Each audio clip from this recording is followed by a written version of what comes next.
Silence means consent.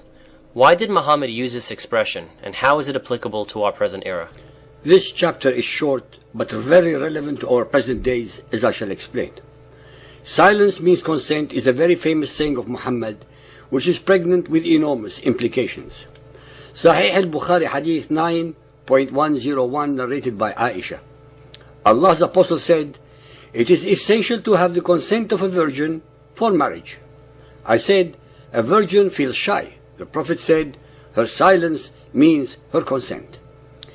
She added, "Some people said, if a man falls in love with an orphan slave girl or a virgin and she refuses him, and then he makes a trick by bringing two false witnesses to testify that he has married her, and then she attains the age of puberty and agrees to marry him, and the judge accepts the false witness, and the husband knows that the witnesses were false ones, he may consummate his marriage."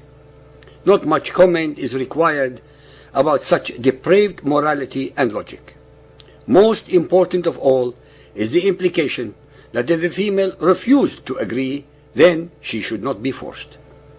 Sahih al-Bukhari 9.79 narrated by Aisha.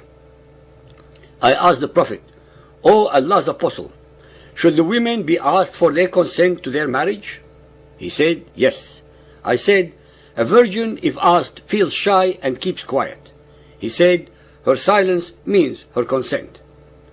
Al-Muwatta Hadith 28.4.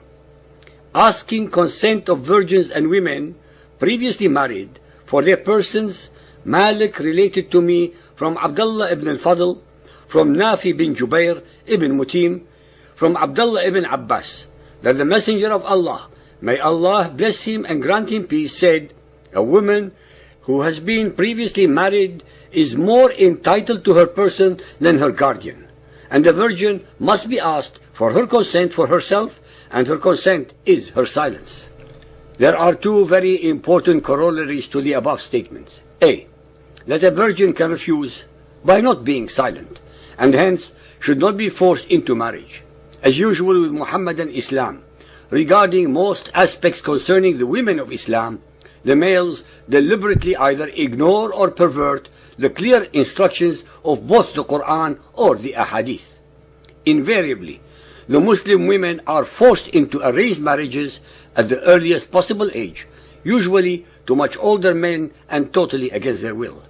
Male Muhammadan Muslims are indecently obsessed with the virginity of their females, as if their honor and the honor of their families reside in the unbroken hymen of their women. That is why any infraction by a female that is deemed in any way, shape or form dishonorable, they butcher that female as if she were a mere chicken. For example, if a female fell in love with a Christian or a Buddhist or a Hindu, she is automatically soiled, since a Muslim woman can only marry a Muslim man and no other.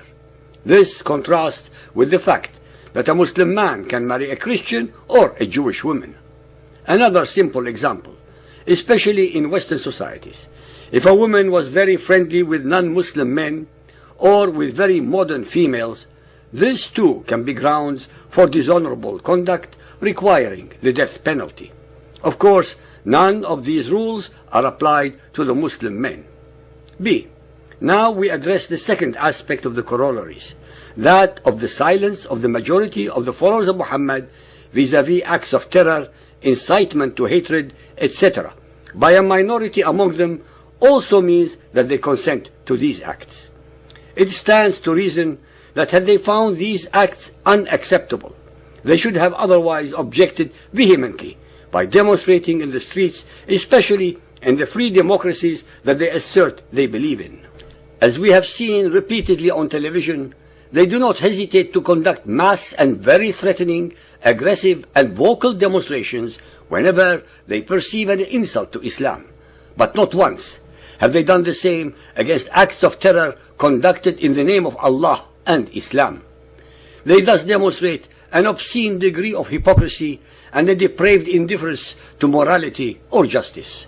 Their deafening silence means their consent, exactly as Muhammad asserted.